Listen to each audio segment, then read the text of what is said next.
Ang saging ay napaka-versatile. So, ngayong araw, ang aking namang gustong i-share sa inyo ay yung aking paggamit ng yung kanyang bulaklak. Gagawin ko siyang crispy banana blossom.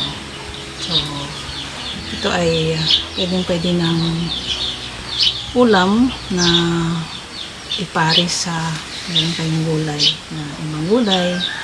Pwede. Himayin mo na. Kasi hindi pa nakakaalam kung paano gawin to. Ito. So, ang balito. Tinatanggal. Kasi hindi pa nakakaalam. Hindi tinatanggal yung balito.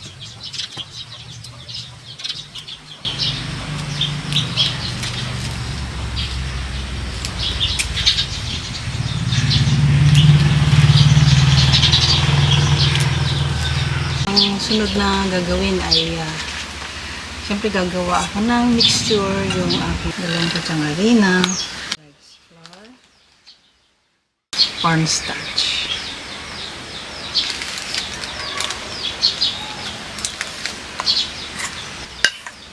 Hindi naman kasi kailangan makapal na kapal yung kanyang butter. Asafetida. 1/4 teaspoon na paminta, teaspoon na asin. So, halo.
Munggo.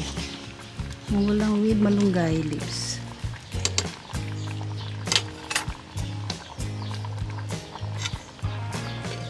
So, yung hindi ko muna gagamitin na puso ay nilalaga ko ng ganito. Ulang sa lumambot. Crispy bulaklak ng puso. Puso ng saging. Meron tayong parte dito, munggo, with malunggay leaves, kaya ating atsara.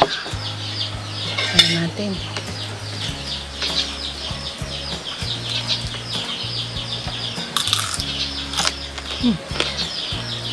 Thank you.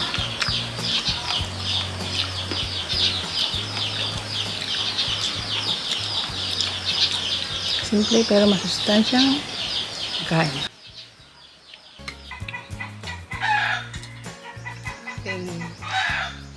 Puso.